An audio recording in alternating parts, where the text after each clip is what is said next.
네, 안녕하십니까. 방금 소개받은 서울대학교 농업생명과학대학 바이오시스템공학과 김학지입니다. 저는 이제 바이오시스템공학 농기계를 하면서 또 현재 서울대학교에서 그 BK에서 글로벌 스마트팜 혁신 교육 인재 양성 단장을 맡고 있습니다. 그래서 오늘 이제 앉아서 하겠습니다. 좌장이니까. AI 월드 컨그레스 작년에도 제가 여기 영광스럽게 좌장을 한 경험이 있는데요. 오늘 이렇게 광주광역시에서 빛걸 도시 광주광역시에서 농업을 위한 어떤 왜 AI를 접목한 이 기술이 지속되고 있음에 되게 우선은 농업을 연구하는 사람 입장에서 굉장히 감사하고 되게 뜻깊게 생각합니다. 그래서 오늘 오전에 연사들을 보면 그게 굉장히 농업 분야의 어떤 AI와 관계된 것을 진단하는 유수의 기관들의 대표, 그리고 또 존디어라고 하는 세계 글로벌 기업이죠. 거기 부사장이 와서 발표를 하셨고, 그 외에 이제 우리 민순규 교수님, 그리고 대동, 오늘 또 코로나 걸리셔서 부사장님 못 오시고 상무님 오셨었는데, 우리 농업기계 분야 농자재 리딩 기업인 대동에서 미래에 대한 농업 얘기를 했었습니다. 그래서 오늘 이제 그러한 이제 큰 흐름을 가지고 가는 것보다 앞서서 우리 또 현지 여기 국내에서 또 농업 관련된 연구를 하시고 또 뭐라 그러나요?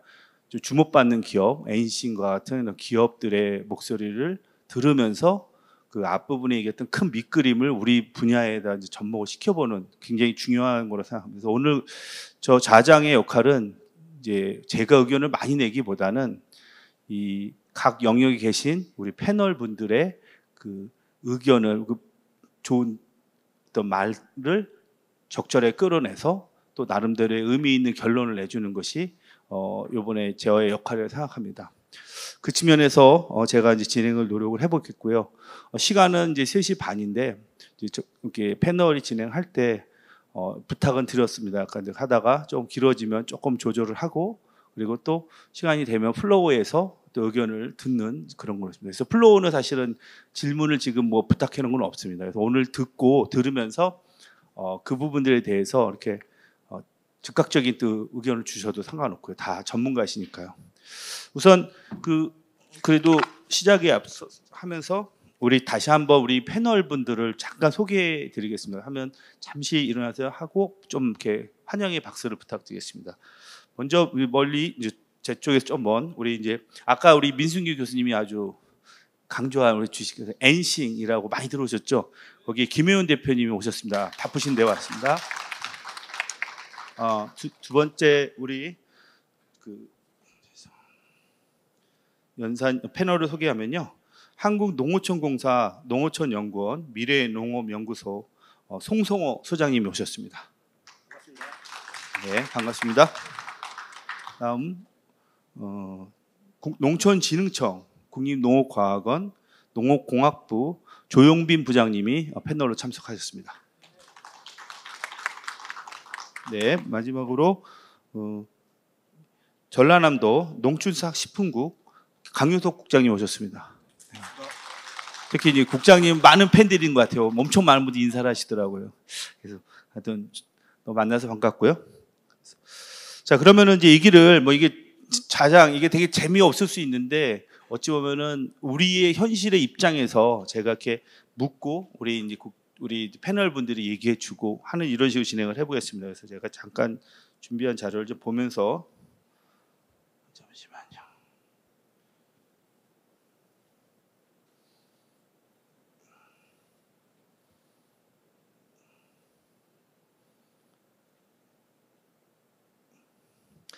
우선 오전에 이제 세계적 기업, 그다음 기관, 그리고 또 우리 분야에 또 나름 밑그림을 잘 그리시는 교수님과 또 기업들을 통해서 우리가 많은 이제 AI가 농업 분야에 굉장히 가까이 있다라는 거. 사실 작년에도 했었고 올해가 있으면 달라질 게 무엇인가. 그것은 이제 그러한 기술들이 우리 분야에 어떻게 잘 확산되고 적용되느냐가 되게 중요한 것 같습니다. 우리 플로우에 계신 분들 잘 아시다시피 이제 스마트 농업은 이제 기본적으로 이제 디지털 농업이라고 하고요. 어떤 데이터를 이용해서 어떤 효율적인 농업 생산 또 소비를 또 추구하는 것이 되다 봅니다. 또한 기후 변화, 요즘엔 지구가 뭐 보일링 끓는다라고 하는데 이러한 부분들을 고려한 어떤 농업 부분의 어떤 역할이 중요한데, 이러한 부분들에 있어서 뭐 잘 아시다시피 연구 결과나 매체의 어떤 통해서 보고되고 있는데요. 거기에다 이제 제가 서두를 더 드리면 굉장히 좋은 뉴스는 외국의 글로벌 기업이라든지 한국의 기업인 여기에 마이크로소프트, 뭐 IBM, 아마존, 우리는 네이버 클라우드나 카카오 등이 이제 우리 AI 알고리즘을 그 농업 데이터 분석에 이제 참여를 했다라는 거죠. 굉장히 중요한 시점이라고 생각합니다.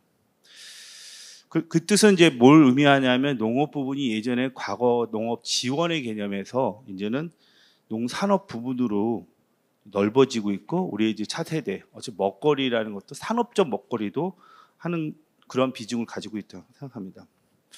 저는 이제 이런 입장에서 이제 봤을 때 오늘 다양한 영역에서 오셨기 때문에 이 내용에 대해서 좀 더 구체적인 얘기를 한번 듣고 싶은데요. 이런 이제 농업의 어떤 새 패러다임 변화의 조건에서 참석하신 어떤 패널 분들의 그 각자 영역에서 바라보는 그 지금 스마트 농업의 현황 하고 계신 뭐 기술적, 뭐 산업적, 사회적 측면에서 그 어떤 효과, 가능성, 일단 사업들의 소개 이따가 좀 뒤에 부탁을 드리겠고요. 그래서 나름대로 스마트 농업이 갖고 있는 의미, 이런 가능성에 대해서 한번 그 영역의 경험에 근거해서 한번 짧게 한번 의견을 주시면 감사하겠습니다. 먼저 그럼 어떻게 먼저 부장님 먼저 해보시겠습니다. 예, 예, 농촌진흥청 농업공학부장 조윤변입니다. 저는 이제 주로 공학부 오기 전에 이제 진흥청 본청에서 디지털 농업 기본 계획을 설계를 했었습니다. 지금은 이제 저희들이 이제 스마트 농업이라는 이제 개념으로 활용을 하고 있는데, 그 내용에는 이제 큰 축이 하나는 자동화 기술을 이용해서 노동력을 절감한 부분이 있고, 또 하나는 데이터, 즉 인공지능 기술을 이용해서 생산성을 올리는 두 축이 주된 내용이었습니다. 지금 현재 다시 한 3년 돌이켜서 평가를 해보면 자동화 부분은 한 절반의 성공 정도 이렇다고 저는 생각을 합니다. 특히 자율주행 기술을 이용해서 트랙터라든가 이런 부분들은 이양이라든가 뭐 지금도 이렇게 상용화가 돼서 판매되고 있고, 그 다음에 뭐 가수에서 이제 제초라든가 또 방제 부분도 뭐 상용화를 앞둘 정도로 상당히 영국 개발이 되어 있습니다. 다만 자동화 부분에서 이제 절반의 성공이라는 것은 이제 수확물을 이제 로봇으로 수확하는 이제 그 부분이 노동력을 절감하는 상당히 중요한데, 그 부분은 이제 작물을 다치지 않게 매우 정교한 기술이 필요하기 때문에 상당한 연구가 진행됐음에도 불구하고 제가 볼 때는 아직 넘어야 할 문턱이 상당하다, 이렇게 이제 판단해 볼 수 있고요. 오늘 주요 쟁점인 이제 인공지능 관련해서 보면 이 부분은 좀 평가 그렇게 저는 높지 않다고 보여집니다. 이제 가령 저희들이 그동안 이제 시소온랩의 스마트팜, 축산의 스마트팜을 집중적으로 이렇게 하는데, 아직도 뭐 농민들이 또는 초보 농가들이 최적의 환경 제어를 통해서 생산성을 올릴 수 있는 그런 AI 솔루션이 제가 알기로는 아직도 이렇게 제품화된 게 없다고 보여지기 때문에, 오늘 이런 컨퍼런스를 통해서 어떻게 하면 그런 생산성 향상을 위한 인공지능 솔루션을 만들 것인가, 또 그렇게 하기 위해서 어떤 식으로 데이터를 수집하고 관리할 것인가, 뭐 쉽지 않은 일이지만 다 같이 좀 지혜를 모을 수 있는 오늘 대화가 더 됐으면 좋겠습니다. 우선 이 정도로 말씀드리겠습니다. 예. 네, 감사합니다. 그래서 부장님께서 이제 자동화 기술의 수준은 좀 올라갔으나 이제 가능성은 이제 AI 기술인데, 이 부분은 아직은 우리가 지금 효과는 아직 보는 단계는 아니고 뭔가 좀 이제부터 할 일이라고 그렇게 말씀하신 것 같습니다. 그래서 국가기관 연구기관으로서 이제 그런 말씀을 해주셨고요. 관련해서 산업 현장에 사실 스마트 농업도 이런 볼모지에 좀 기업에서 아까 제가 볼 때는 그런 걸 또 라이징 선이라는 라이징 컴퍼니라고 생각이 듭니다. 우리 엔싱은 저도 외국인하고 미팅을 하면 자꾸 언급을 하더라고요. 그래서 엔싱에서 저도 주식을 좀 아니 농담입니다만 한번 편하게 스마트 농업이 갖고 있는 산업 현장에 한번 말씀 부탁드립니다. 뭐 어디부터 어디까지를 이제 말씀드려야 될지가 참 고민이 되긴 하는데요. 제가 아마 저희 회사가 이제 이런 스마트팜이라는 사실 저는 용어부터도 좀 정리를 해야 될 필요는 있다고 봅니다. 왜냐하면 글로벌에서는 스마트팜이라고 지칭하는 걸 좀 들어본 적이 없고요. 뭐 각각을 좀 다르게 나눠서 얘기를 하고 또 이제 사실 농장이라는 것 자체가 결국은 생산 시설이기 때문에 어떤 거를 생산할 거냐에 따라서 최적화된 그 솔루션들은 전부 다 다르다고 저는 봅니다. 그리고 어찌됐든 저희가 이 분야에 처음 시작할 때만 해도 이런 질문 많이 들었었던 것 같아요. 과연 스마트팜이 꼭 필요합니까? 그리고 그럼 이제 전체 농업이라는 이 시장에서 스마트팜이 어느 정도까지 필요합니까? 라는 질문들 많이 받았었고요. 근데 저는 그때도 시기는 어느 정도 좀 다를 수 있겠지만 그 100%라고 생각을 했습니다. 그리고 또 이제 어떤 스마트팜은 분야마다 전부 다 형태가 좀 다르기 때문에 왜냐하면 그건 좀 맥락이 비슷한 게 우리가 과연 개인들한테 컴퓨터가 필요할까요? 라고 질문하던 때랑 똑같고 인터넷을 과연 사람들이 얼마나 많이 쓸까요? 스마트폰을 얼마나 많이 쓸까요? 지금 이제 자동차가 결국에 뭐 전기차나 이제 뭐 자율주행차로 나중에 꼭 바뀌어야 될까요? 바뀔까요? 라는 질문하는 거랑 똑같다고 보고 있거든요.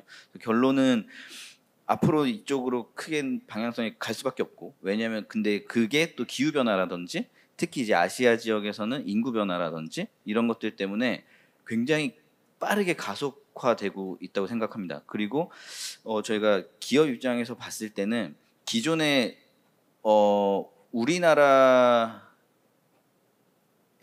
관심을 좀 가지셨지만 약간 제가 요즘 느끼는 거는 오히려 글로벌 자금들이 있잖아요. 산업이나 그게 아까 뭐 존디어에서도 한국에 오셨지만 한국 시장 뭐 얼마나 크다고 한국에 오겠어요. 근데 글로벌의 이 플레이어들이나 자금들이나 뭐 이런 것들이 우리나라 자체에 굉장히 관심을 많이 갖고 있더라고요. 그래서 제가 아니 한국에 왜 관심을 갖고 있냐라고 이제 미국에 있는 예전에 그 투자 회사 관계자분한테 여쭤봤는데 제가 생각하는 거랑 좀 비슷했습니다. 뭐냐면 일단 서구권 자체는 이미 농업이 기업화가 다 돼 있습니다. 그리고 또 인구 변화에 지금 그렇게 인구 변화가 빠르게 일어나지 않고 있고요. 근데 아시아 지역이 기후 변화의 영향을 가장 크게 받고 거기에 대응을 개인농으로 이루어진 아시아 지역에서는 대응하기가 쉽지 않고 그리고 무엇보다 그 개인농들 위주로 되어 있기 때문에 그러니까 기업화가 아직 안 돼 있어서 기회가 굉장히 크다는 거죠. 또 하나는 그럼 아시아 시장이 그렇게 큰데 아시아에서 그럼 누가 잘하냐라고 보면 이제 이런 스마트 농업을 할 땐 결국은 제조업 인프라가 좋아야 되고 첨단 산업에 대한 인재들이 많이 있어야 돼서 한국, 중국, 일본, 대만 정도가 아시아에서 할 수 있는 플레이어인데요. 지금 중국도 어렵죠. 일본 약간 좀 폐쇄적이죠. 대만에 투자하기 좀 어렵죠. 한국이 있더라고요. 그래서 저는 오히려 지금 이 기회가 우리나라가 정말 처음에 반도체 산업을 만들어낼 때처럼 그다음에 자동차 산업을 처음에 만들어낼 때처럼 굉장히 글로벌 시장에서 큰 기회를 잡을 수 있는 그 타이밍이라고 생각이 듭니다. 그런 면에서 마찬가지로 인공지능과 관련해서는 뭐 AI와 관련해서는 마찬가지로 이 인공지능이 어디까지 얼마나 빠른 속도로 발전될지는 아직은 잘 모르는 것 같아요. 근데 한번 이게 속도가 붙기 시작하면 이쪽은 워낙 빠르게 발전이 되기 때문에 이것도 마찬가지로 모든 산업에 굉장히 다양한 형태로 쓰이게 될 것 같고 그게 농업도 너무나 당연한 이제 당연하게 적용이 될 것 같고 이제 우리는 이걸 얼마나 빠르게 얼마나 다양하게 적용할 수 있느냐, 얼마나 빠르게 좀 적용 또는 적응을 할 수 있느냐의 네. 문제일 수 있을 것 같습니다. 네, 감사합니다. 우리 확실히 대표님이 산업에 계시니까 시각을 되게 좀 넓게 하는 것 같습니다. 우리가 보면 농업하면 식량, 어떤 뭔가 우리가 먹거리라는 것만 하는데 지금 대표님은 우리가 갖고 있는 인적 자원, 어떤 이러한 부분에 우리가 산업적인 포텐셜이 있다.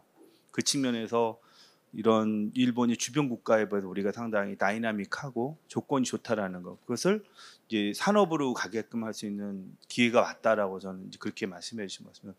그냥 저도 좋은 인사이트를 주신 것 같습니다. 특히 우리 젊은 청년 농업인 요새 육성하는 데 있어서도 그런 부분들을 저 생산에만 담당하는 것이 아니라 기업에 이렇게 관여시키는 부분들의 고리를 만들 필요가 있는 것으로 생각이 듭니다. 네, 좋은 말씀 감사드리고요. 그럼 우리 송 소장님께서도 또 말씀해 주시고 마지막 국장님 이렇게 해주면서 다른 또 질문을 유도하도록 하겠습니다. 예, 이제 그 스마트팜에 대한 이제 말씀이 나왔으니까 사실은 우리 농업이 현재 직면한 그 여러 가지 과제들이 있는데 이제 그런 것들이 사실은 지금의 스마트팜으로 이렇게 발전하지 않았나 싶은데요. 저희가 그 농업에서 그 소득을 말하면 실제로 이제 농업 활동 자체로 얻어지는 소득을 말하는데 이게 지난 15년 동안 연평균 한 1.4% 증가했답니다. 근데 농업 경영에 들어가는 이제 비용이 연간 한 3.8% 증가했다고 하니까 한 3배 정도 증가됩니다. 근데 문제는 이게 시간이 지나면 지날수록 이제 증가폭이 커지기 때문에 결국은 기존의 관행적인 농업이 과연 우리 버틸 수 있느냐 하는 문제가 있었고요. 그러다 보니까 아마 정부에서도 2014년부터 이제 스마트팜에 대한 이제 진흥책을 냈고 실제로 뭐 최근까지 약 한 14배 정도의 이제 그 어떤 스마트 관련된 산업 농업의 이제 면적이나 비중이 커졌다고 이제 나타났는데 실제로 이게 전체적으로 농업 면적으로 봤을 때 한 우리 돈과 밭이 전국적으로 한 150만 헥타에서 160만 헥타 정도 되는데 지금 현재 최근에 작년에 통계청 조사를 보면 8만 3천 헥타 정도가 시설 작물 재배 지역이고 그 중에 스마트팜이 한 7천 헥타 정도 이렇게 지금 현재 통계가 나와 있습니다. 근데 문제는 이제 이렇게 되는 와중에 사실은 이러한 변화 와중에 우리가 기후 위기가 심화되고 거기에 따라서 이제 농업 환경이 급변하는 게 같이 결부되다 보니 이제 스마트팜 자체의 이제 필요성이 더 증가된다고 이제 볼 수가 있습니다. 물론 이제 기후 위기나 이런 것들이 농업에 무조건 부정적이라고는 아닙니다. 왜냐하면은 뭐 작물의 다양성이나 그다음에 이제 경쟁력 강화의 계기도 될 수 있고 또 이제 사계절 이렇게 어떤 공급이 되다 보니까 수요에 맞춰서 공급이 원활해질 수 있다는 이제 긍정적인 측면이 있는가 하면 사실은 기온 상승에 따라서 작물의 그 퀄리티도 저하되고 그 다음에 이제 강수 패턴이 바뀜에 따라서 이제 수요량 대비 공급량에 대한 용수 공급 시스템도 지금 따라가야 되고 이러한 복합적인 부분들이 이제 있다는 사실을 우리가 좀 이해해야 될 것 같고요. 문제는 이제 그 우리가 스마트팜이 지금 이제 점차 넓어지고 있지만 사실은 오늘 그 오전에 이제 국내외 전문가들 발표를 들으면서 느꼈던 거지만 실제로 조금 더 이게 인공지능을 통한 이제 우리가 지금 말하는 2세대 단계 스마트팜까지 가기에는 아직까지 현재 그 시스템들이 잘 유기적으로 되지 않았다는 부분들이 분명히 느낄 수 있었고요. 특히나 현재 뭐 대부분의 이제 좀 선진이라고 하는 스마트팜조차도 사실은 환경 제어 부분은 사실은 어느 정도 자동화가 돼서 되지만 실제로 작물의 생육을 담당할 수 있는 부분들에 대해서 아직도 우리가 그걸 그 사람에게 있어서 그 비전문가의 어떤 그런 이제 유관 프로토콜도 없는 상태에서 그러다 보니까 작물 재배에 걸맞는 환경 제어를 조금 더 빅데이터를 통한 AI로 넘어가기에 지금 분명히 문제가 있다는 게 좀 지적하고 싶고요. 현재 뭐 스마트팜과 관련돼서 그 이제 그러니까 그 이제 정부 사이드의 기관이 이제 좀 전에 우리 조영빈 부장님 계시는 이제 농촌진흥청 그다음에 이제 에피스라고 하는 농정원 그리고 이제 한국농어촌공사가 이제 기반을 담당하고 하는데 이러한 부분에서 좀 더 유기적인 부분들이 분명히 돼야지 조금 더 발전될 수 있지 않을까 그런 생각이 듭니다. 나머지 부분 다음. 네, 우리 송 소장님께서는 이제 스마트 농업의 어떤 이제 그 가능성 이런 거 분명히 있고 또 그 정의에 따르면 어떤 데이터를 계측을 통해서 아까 이제 환경 제어라든지 작물 생육을 보고하는 것인데 이제 그 가능성에 비해 아직 그 지금 여러 사업을 하시는 경험을 근거로 말씀하신 것 같은데 아직까지 이렇게 좋은 의사결정 모델이라든지 이런 건 아직은 갈 길이 멀다 이렇게 얘기한 것으로 생각이 듭니다. 그래서 그런 부분들이 뭐 약간 이제 부장님하고 같은 맥으로 보는데 일단 뭐 요 내용을 좀 더 구체적으로 좀 들어보고 이거에 개선할 수 있는 이제 뭐 문제점만 하면은 안 되니까 이제 개선하는 방향을 한번 도출해 보도록 하겠습니다. 다음 우리 국장님 말씀 부탁드립니다. 뭐 말씀하시는 것처럼 이제 우리 농업을 둘러싼 환경의 변화가 하루가 다르게 급변하고 있습니다. 그래서 이런 농업의 패러다임이 많이 변화를 하고 있는데요. 여러 가지 뭐 기술적 측면에서 뭐 사회적 산업적 측면에서 이렇게 언급을 해주셨는데 저는 주로 이제 정부 정책적인 측면에서 간단하게 좀 말씀드리겠습니다. 저는 이제 지자체에서 우리 전남 농업을 담당하고 있는데 이제 아무래도 정부 정책이 중요하기 때문에요. 작년에 10월달에 나오는 이제 우리 정부 정책의 기본 방향은 스마트 농업의 빅데이터, 인공지능의 인프라를 구축하겠다라는 것이 있고, 그 다음에 이제 스마트 농업의 거점 육성, 지금 하고 있는 어떤 뭐 혁신밸리라든가 여러 가지 뭐 임대형 스마트팜 구축하는 그런 사업들이 되겠습니다. 그리고 기술 인력 및 장비 등의 지원을 강화하겠다. 한국형 스마트팜 수출을 활성화하겠다. 그리고 추진 체계 거버넌스를 갖추어서 여러 가지 스마트 농업 활성화법이라든가 이런 것을 통해서 스마트 농업을 이렇게 육성하겠다라는 이제 그 발표를 했는데요. 실제로 현장에서 보면은 이제 그 어떤 거점을 구축하는데 상당히 공을 들이고 있습니다. 그래서 아시는 것처럼 저희도 이제 고흥의 스마트팜 혁신밸리를 지금 이제 구축을 하고 지금 벌써 청년 농업인들이 4기째 이렇게 매년 이렇게 이제 약 연간 한 50여 명 이렇게 계속 교육을 하고 있는데요. 이렇게 해서 청년 농업인을 육성하고 그 다음에 또 한 가지 혁신밸리의 중요한 기능이 이제 스마트팜 어떤 기자재라든가 어떤 연구 실증 기능을 실제로 기업이라든가 농업인들이 와서 한다라는 중요한 기능이 있습니다. 이런 것들은 이제 지금 현재 우리가 구축을 하고 있고요. 앞으로 이제 이런 것들도 기능을 하게 될 것 같습니다. 그렇게 해서 지금 이제 한 4년째 하고 있는데 앞으로도 이런 부분에 있어가지고 여러 가지 기능을 더 배가할 수 있도록 노력을 많이 해야 될 것 같고 또 한 가지 어떤 거점 관련해 가지고는 이제 그 임대형 스마트팜을 지역 특화형으로 이렇게 만들겠다. 그래서 이제 저희 지역 같은 경우는 신안군에 지금 신안 도초회가 지역 특화 임대형 스마트팜을 갖다 한 4헥타르 정도로 해가지고 지금 이제 건설을 하고 있는데 이것은 이제 혁신밸리에서 이렇게 졸업한 이렇게 청년농들이 실제로 바로 현장에 가서 이렇게 자금을 이렇게 받아서 창업하기가 쉽지 않기 때문에 지자체라든가 국가에서 이렇게 임대형 스마트팜을 임대해 줌으로써 초기의 어떤 소득 불안정이라든가 자금 부족을 어려움을 해결해 주기 위한 그런 좋은 어떤 시책일 것 같습니다. 이런 것들을 갖다가 지금 이제 어떤 기반 구축의 차원에서 이렇게 이제 정부 시책과 아울러서 이렇게 추진을 하고 있고요. 거점 단지 육성 그리고 이제 아무래도 스마트 농업인을 이제 육성하는 기술 인력 육성에 문제가 있는데 이 부분은 상당히 뭐 우리 농식품부라든가 중앙 정부에서도 문제 의식을 가지고 있고 이런 부분에 있어 가지고는 좀 더 체계적인 어떤 준비가 필요한 상황인 것 같습니다. 이 정도 말씀드리겠습니다. 우선 아무래도 이제 국장님께서는 현재 하고 계신 부분에 다양한 사업을 하고 계시고 고흥 스마트 혁신밸리라든지 전라남도도 많은 이제 전라남도 농업은 이제 가장 이제 많이 알려지고 활발히 되는 도중에 하나이기 때문에 그러신 것 같습니다. 그래서 아무래도 이제 그 농업의 가치 부분을 지금 현재 하고 계신 부분에 좀 더 4년을 지났는데 뭔가 더 스마트 농업답게끔 하는 부분이 과제가 남아 있다라고 말씀하신 것 같습니다. 그래서 그 뭐 퍼스트 라운드를 돌면서 좀 느낀 것은 이제 스마트 농업에 대한 어떤 가치 이런 부분들은 다 공유가 된 것 같습니다. 근데 좀 차이가 느낀 건 확실히 정부에 계신 분들은 이제 농업의 생산 부분에 뭔가 어떻게 누릴 것인가에 한 거고 우리 김혜연 대표님 분은 이제 산업적으로 그리고 여기에 관련된 어떤 다양한 가치, 밸류 체인이라고 하죠. 이런 부분들이 영역이 있어야 된다라고 생각합니다.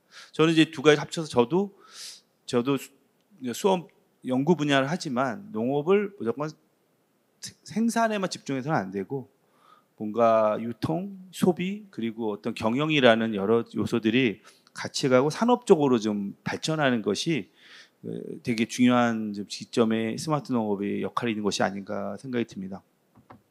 그런데 이제 우리가 이제 제가 이렇게 이건 이제 대본은 제가 만든 건데요. 스마트 농업이나 이제 아까 용어에 대한 정의도 되게 이제 이슈긴 하지만 제가 강연을 해보면 이런 질문을 많이 합니다. 좀 엉뚱한 말씀 한번 들어보는데 그걸 한번 드리겠습니다. 특히 이제 스마트 농업 기술에는 뭐 AI, 빅데이터, 뭐 드론, 센서 이런 첨단 기술 많이 쓰고 그러니까 이제 많은 사람들이 이제 생각하는 거 다 예상하겠지만 이 비용이 많이 든다라는 게 그죠? 기본적으로. 그러니까 이제 이러면서 할 말들이 우리나라에는 고령화돼 있고 경제 면적이 작은데 그게 되는가? 어떤 경제성이 없지 않냐? 이러면서 약간 우려 섞인 분들이 있습니다. 발표를 해보면 저 같은 경우는 자율주행 농기계를 연구하는데 저는 이제 우리나라에 맞겠냐 이런 얘기 한 분도 있고 예를 들면 사실 이게 그런 부분들이 보면 좀 뭐 네덜란드는 과연 이런 생각이 좀 드는데요. 그래서 저는 이제 제 입장이고요. 패널 우리 분들께서 이 우리나라의 스마트 농업이 이렇게 뭔가 경제성이나 어떤 측면에서 어떤 가치가 있는가 이제 그런 얘기를 한번 짧게 해주시고 뒤에 이제 뭐 빨리빨리 진행하도록 하겠습니다. 제 질문이 이해되셨나요? 네, 한번 부탁드립니다. 예, 우리 교수님 사실 가장 중요한 저는 질문이라 생각하는데 스마트팜 하면 뭐 돈 벌 수 있느냐 또 정부 지원 없이도 청년 농업인들이 도시 청년처럼 안정적으로 연봉 벌 수 있느냐 이게 이제 중요한 질문인 것 같습니다. 사실 뭐 지금 현재도 이제 그 질문 전에 저는 이제 그러면 이 디지털 농업 스마트팜이 정부 뭐 주도를 하고 있는데 농업 내부에 그 동력은 있느냐 그걸 먼저 한번 이렇게 돌아보셨습니다. 앞에서 이렇게 말씀했다시피 우리나라 평균 경지 면적으로는 뭐 1헥타르 2헥타르밖에 안 되지만 제가 그 농업 경영치 데이터를 이렇게 분석을 해보니까 벼농사 같은 경우에 상위 10% 약 한 7만 8만 농가들이 전체 그 재배 면적의 48.5%를 재배하고 있었습니다. 한 가구당 한 5헥타르 이상이 되는데 그 말은 소유 부분에서는 이렇게 많지 않지만 실제로 경장 면적으로 보면 상당히 이렇게 면적이 돼 있어서 그 농가들의 입장에서는 자율주행 이항기가 좀 절실합니다. 그래서 저희도 보면 1년에 한 3,000대 정도 이항기가 신규로 판매되는데 거기에 1,000대 정도 이렇게 자율주행이 되는 이항기가 실질적으로 매년 이렇게 팔리고 있습니다. 그래서 농업 내부에서 평균으로 보면은 아닌 것 같지만 좀 구조적으로 데이터를 열심히 분석해 보면 그 타겟되는 시장들은 상당히 있다. 또 하나는 가령 뭐 스마트팜 많이 하는 뭐 토마토, 딸기 같은 경우도 같은 시설 투자를 했는데 잘하는 농가하고 못하는 농가하고 지금도 수량 차이가 2배 내지 3배 차이가 나요. 그래서 이 농가들이 한 달에 뭐 60만 원, 100만 원 내고 민간 컨설턴트들한테 이제 비용을 지불하는데 이 농가들이 수량을 이제 평균 이상 상위 70%로 올리지 못하면 빚을 갚지 못하기 때문에 지속 경영이 불가능한 거죠. 그래서 농민 내부적으로도 수량 품질을 올리겠다는 욕구가 굉장히 큽니다. 이거에 이제 스마트팜을 농민이 선택하는 저는 주 동력이라고 생각하고 노주도 마찬가지입니다. 같은 품종일지라도 수량 차이가 이렇게 많이 나는 거죠. 그래서 내부적으로 보면 이런 농민들의 욕구가 있기 때문에 저희들이 좋은 데이터를 수집해서 인공지능 솔루션을 만들면 충분히 시장도 형성이 가능하고 우리 산업이 발전할 수 있다. 저는 그렇게 생각되어지고요. 그러면 데이터를 수집하는데 어떤 방식으로 무슨 데이터를 우선적으로 수집할 거냐 이 부분은 좀 마지막에 기회가 되면 말씀드리도록 하겠습니다. 네, 굉장히 진짜 말 그대로 예를 드셨네요. 이항기 같은 경우도 이제 우리가 이제 뭐 3분의 1가 팔리는 그렇다면 이제 이항기가 국내 이항기가 그 자율주행을 못 만들면 못 판다는 뜻이죠.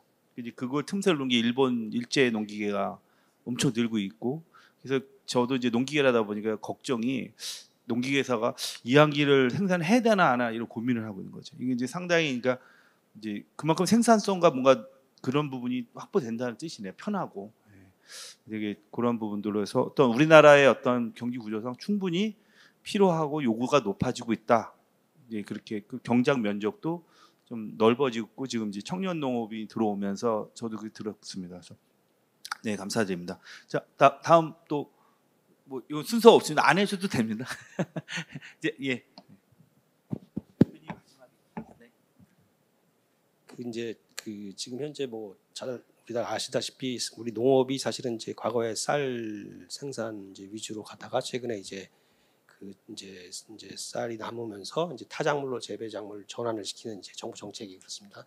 그러다 보니까 사실은 이제 시설 재배에서 이 뭐 이렇게 온실이나 이런 저기 시설 재배지 같은 경우는 어느 정도 그래도 많이 이제 좀 축적이 돼 있지만 사실 노지인 경우로 가게 되면 좀 전에 부장님도 말씀하셨지만 사실 그렇게 쉬운 문제가 아니기 때문에 사실 최근에 정부에서도 이제 이 시범 단지 조정을 하고 있습니다. 그래서 대표적으로 뭐 안동의 사과하고 그다음에 이제 괴산에 이제 농콩 재배 단지를 이제 시작을 했는데 이게 뭐 가보신 분도 계시겠지만 사실은 이제 안동인 경우는 뭐 한 61헥타에 이제 61개 농가가 평균 한 1헥타 정도씩 해서 이제 사과를 하는데 그 어떻게 하냐면 이제 사과 기존에 이제 그 사과를 다 잘라내고 그 자리에 이제 프레임을 세우고 묘목을 심어서 이제 거기에 관수하고 여러 가지를 이제 뭐 냉해 대비도 시스템도 갖추고 해서 그 아마 예산이 한 250억이 넘으니까 평균 한 4억 정도의 이제 국비가 투여가 되는데 사실은 어느 정도 이 그 안동 사과 단지가 좀 가시적으로 성과가 조금씩 나오기 시작을 하더라고요. 근데 그 이제 성과가 나오는 것 자체가 가서 보니까 그 이제 그 자체 시스템을 플랫폼을 이제 만들어서 전문 이제 그 전문가로 구성된 이제 저기 연구원을 만들어서 거기서 이제 관리를 하다 보니까 실제로 거기서 데이터를 다시 수집하고 다시 그걸 이제 피드백을 해서 그러다 보니까 빅데이터로서 이제 어느 정도 단계를 넘어가게 되는데 이게 이제 괴산에 이제 농콩 재배 단지를 가다 보면 사실은 이게 조금 다릅니다. 왜냐하면 기존의 그 관수로가 이제 있는 시스템 내에서 이제 거기에 이제 땅을 둬두고 거기에 농콩을 재배 단지를 하다 보니까 실제로 이게 이 나무 위에서 관수해서 이렇게 하는 시스템하고 달리 밑으로 이제 하다 보니까 농기계하고 걸리는 부분이 생기고 그러다 보니까 좀 고전하는 부분이 있고 또 거기에 아까 말씀드린 플랫폼 자체도 사실은 이제 그 안동같이 조금 더 시스테마틱하게 된 게 아니기 때문에 사실은 좀 어려움 겪고 있는 사실입니다. 되게 그 들어가는 예산도 헥타당 한 3에서 4억 정도이기 때문에 비슷한데 두 가지 좀 이제 케이스가 있는데 이런 것들이 왜 그런 원인이 생길까를 한번 봐야 됩니다. 그래서 분석을 해보면 뭐 기술 부족도 있고 인프라 문제도 있고 그다음에 장비가 또 국산화가 안 돼 있기 때문에 이제 그런 장비의 그 이제 고비용 문제, 그다음에 제도도 현재 뭐 얼마 전까지는 농어촌 정비법을 했지만 최근에 뭐 스마트 농업 육성 및 지원에 관한 법률이 통과됐기 때문에 아마 좀 나아지긴 하겠지만 그러한 부분도 좀 문제가 있었고 그다음에 검인증 자체도 뭐 국가에서만 하기 때문에 좀 비효율성도 있고 이런 부분들이 좀 있다 보니까 사실은 이 그 이제 노지 스마트 농업에 대한 부분들이 아직도 개선해야 할 부분이 많다고 생각하고요. 아까 뭐 이제 그 국장님도 그런 얘기하셨는데 사실 정부에서 정책적으로 이제 미는 부분도 있습니다. 아까 청년 창업농 뭐 이제 스마트 단지 뭐 이제 임대 사업도 저희 공사가 같이 하고 있는데 작년에 뭐 이제 김제하고 그 상주에 한 7.7헥타에 한 56억 정도 되는데 내년에는 좀 더 확대되는 거가 있고 또 하나는 이제 농지은행 관리원이라고 해서 이제 농지를 조금 더 이제 그 데이터를 여러 가지 입혀가지고 실제로 그 재배 지역에 맞는 그런 이제 정보들을 제공함으로써 좀 더 농민들에게 이제 그러한 부분들을 제공하게 되는데 아까 제가 처음에도 말씀드렸지만 그런 데이터들이 같이 어울릴 수 있는 좀 이렇게 그 기관이나 아니면 관련된 그런 뭐 산학연이 해서 거기에 따르는 그 데이터를 좀 더 체계적으로 얻을 수 있는 시스템 구축이 되게 시급하다고 저는 생각합니다. 네. 좀 이거 세 번째 제가 질문 드리려던 건 좀 미리 말씀해 주신 거죠. 약간 이제 현재 하고 계신 여러 이제 시범 사업, 노지, 특히 이제 안동, 그다음에 괴산에 이제 사과, 그다음에 괴산은 콩인가요? 그쪽이죠. 그래서 거기에 겪고 있는 어떤 에러점을 주신 건 일단 이제 세 번째 질문 때 그거는 이제 제가 이제 질문을 안 하고 다른 분들 질문 드리겠는데요. 근데 이제 소장님께서 말씀하신 것 중에 이제 우리가 어떤 시범 단지에 해보니 뭐 스마트팜의 어떤 가능성, 생산이라든지 그 가능성이 분명히 있다. 그런데 본인 생산 기반이라는 부분들이 아마 우리나라 조건, 그러니까 결국에는 이제 뭐 평지냐 아니냐, 뭐 구릉지냐 아니냐 문제에 의해서 기반을 좀 확보시키면서 하면 더욱더 스마트 농업의 생산성이 확보된다라고 좀 그렇게 듭니다. 그 문득 이제 그 말씀하신 거 제가 몇 년 전에 그 워싱턴주가 사과가 유명하지 않습니까? 사과를 그 과수원을 갔습니다. 근데 거기는 우리나라 사과하고 다르게 수영이 다르더라고요. 기계화가 잘 되게끔 돼 있더라고요. 기계가 지나갈 수 있게끔 이렇게 라인업이 돼 있는데 우리는 상당히 이제 다양하게 돼 있는데 결국에는 이제 스마트 농업의 어떤 그것은 어떤 품종적인 것과 어떤 재배 형태를 같이 변하면서 결국에는 고비용 구조를 줄이고 어떤 노동력을 저감하는 방법이 있을 것 같습니다. 그래서 이따가 이제 그 애로점은 더 들어보도록 하겠습니다. 그러한 소장님의 현실적인 경험 그리고 이제 그런 가능성과 또 그런 도전 요소를 같이 얘기해 주신 것 같습니다. 우리 국장님께서도 또 현지에 계시니까 한번. 예.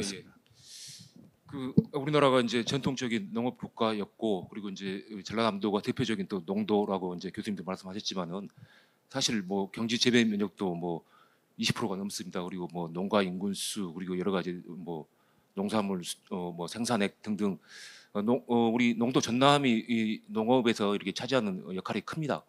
그래서 저희도 이런 뭐 아까 잠깐 말씀드린 것처럼 중앙 정부에서도 여러 가지 첨단 농산업을 갖다가 스마트 농업을 활성화하기 위해서 여러 가지 노력을 하고 있지만은 우리 농도 전남이 좀 앞장서서 이런 부분을 갖다가 좀 제안을 하고 정부의 우리 국가에 기여를 할 수 있는 이런 책임과 역할이 있다고 생각을 합니다.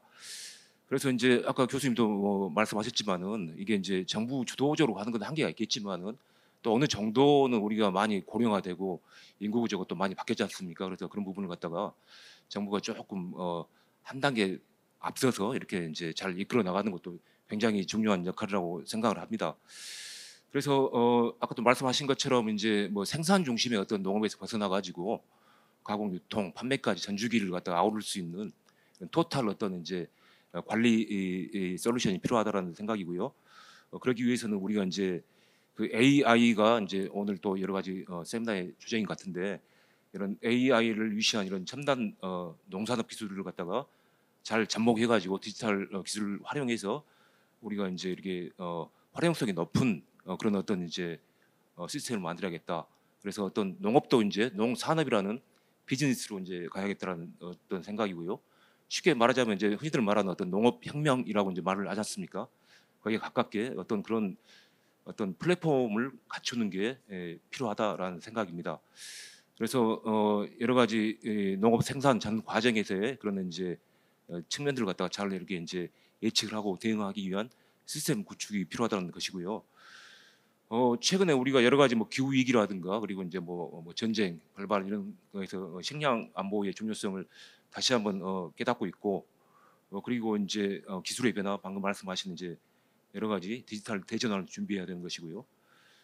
그리고 AI 인공지능을 얘기하는데 이제 또 데이터가 가장 중요한데 이 데이터의 어떤 표준화라든가 어떤 데이터 주권을 우리가 좀 빨리 가져갈 수 있는 그런 부분도 필요하다고 생각을 합니다. 우리나라보다 면적도 작은 네덜란드 같은 나라도 이렇게 농업 선진국으로서 농업 수출을 이렇게 하고 있는데 이제 푸드밸리라고 이제 그렇게 얘기를 하는데 산학연관이 이렇게 이제 협업해서 잘 이렇게 이제 농업을 갖다 국가 주력 사업으로 키워나가는 협업 생태가 잘 갖춰졌다고 생각을 합니다. 이런 모델도 우리가 좀 잘 연구를 해가지고 우리에 맞는 그런 시스템을 갖춰서 어떤 테스트베드를 구축해서 스마트 농업을 좀 발빠르게 준비하는 게 필요하다는 생각입니다. 제가 이제 혹시 그 스마트 농업이 이제 새로운 기술이잖아요. 그거 통해서 좀 농가 현장에서 뭔가 소위 말해서 돈이 된다라는 뭐 그런 뭔가 생산성 효과라든지 뭐 그 농가 소득이라든지 아니면 뭔가 좀 가치 사슬 이런 부분들은 좀 전라남도의 사례가 좀 없을까요? 그러니까 좀 그 부분들 우리 작은 땅이 작으니까 이거 너 고비용 장치 산업이다 이러면서 반발하는 분들이 꽤 있는 것 같아서요. 뭐 그런 게 국장님이 봤을 땐 어떻습니까? 돈이 됩니까? 현실적으로는 이제 네. 뭐 그렇게 말씀하시는 분들도 많이 계십니다. 그래서 지금 뭐 아무래도 이제 우리 농업 인구가 많이 고령화돼 있고 그리고 청년 농업인들의 진입이 이렇게 뭐 원활치 않은 상황이기 때문에 실제로도 우리 지역에 이제 청년분들이 오셔가지고 이렇게 이제 창동해가지고 이렇게 스마트팜을 잘 하시는 분도 계시긴 합니다. 근데 그런 부분들은 조금 단편적으로 이렇게 이제 이루어지는 부분들이 많이 있는 것 같고 제가 이제 좀 더 소개드리겠습니다만은 지금 이런 시점에 우리가 해야 될 것은 좀 더 총체적인 어떤 솔루션을 제공하는 그런 노력들이 필요하다는 그 말씀드리겠습니다. 어쨌든 그 현실 이렇게 이론적으로나 이렇게 뭔가 나온 것은 우리가 가능성이 있는데 아직 농업 현장에서는 그 정도를 이렇게 보이는 것은 지금은 초기 단계다. 그런데 아까 이제 우리 조용빈 부장님은 이제 농기계나 어떤 사용적인 측면에서 자동화 어떤 이양 자율주행 이런 부분들에는 확실하게 있다. 그러니까 약간 지금 생산 부분에 약간 AI 기술이 아직은 상당히 의사결정 이론적이다라는 뜻으로 비춰집니다. 그래서 좀 어쨌든 오늘 이제 농업 부분에 이제 정책이나 우리 정부 기관 쪽에 계신데 아마 산업에 계신 우리 김현 대표님이 또 이러한 부분들을 질문 많이 받았을 것 같아요. 그래서 한번 부탁드리겠습니다. 네, 일단 그 주신 질문 자체가 이런 뭐 한마디로 스마트팜으로 돈을 벌 수 있냐 이신 거잖아요. 제가 굉장히 말씀을 조심스럽게 드리고 싶긴 합니다. 왜냐하면 결국 여기서 돈이 된다라면 안 할 이유가 없잖아요. 그죠? 그건 하지 말라고 뜯어 말려도 다 할 겁니다. 근데 지금은 약간 돈이 안 되는 것 같기 때문에 이게 되냐 안 되냐 논쟁거리인 것 같습니다. 전 세계적으로. 그리고 좀 더 조심스러운 게 뭐냐면 제가 생각했을 때 우리나라에서 스마트 농업이 좀 더 발전하려면 일단 기본적인 사회적 합의가 좀 필요할 것 같습니다. 왜냐면 아까 이제 답변을 해주신 것 중에도 농가가 돈을 벌 수 있느냐 아니면 스마트 농업을 하는 걸로 돈을 벌 수 있느냐 이건 다른 얘기라고 보거든요. 그러니까 타겟이 개인 농가냐 기업이냐에 따라서 또 다른 것 같습니다. 왜냐하면 농가들의 연 그 매출이라든지 수익은 줄어드는데 경영비는 증가하거든요. 그래서 농가들은 안정적인 수익을 원하잖아요. 근데 또 농업을 기업이 하는 건 좀 그렇거든요. 근데 기업에서 일하는 사람들처럼 안정적으로 연봉을 받고 싶긴 하거든요. 이게 조금 어폐가 있긴 합니다. 그리고 또 수익성이라는 거는 결국은 그냥 시장 논리에서 봤을 때 규모라든지 이런 거랑 굉장히 비슷합니다. 약간 굳이 좀 유사한 예를 들자면 제가 예를 들어서 우리 가족이 조그만하게 닭을 키워서 팝니다.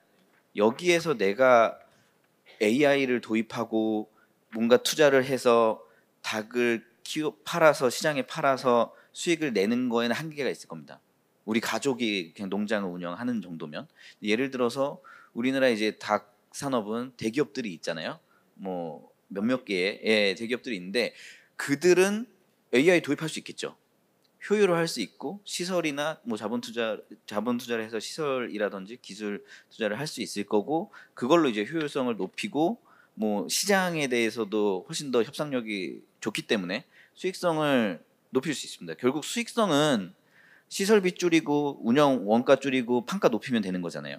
그리고 그걸 많이 팔면 늘려나가면 되는 거거든요. 근데 그게 아무래도 개인이 하기에는 어려운 점이 있을 겁니다.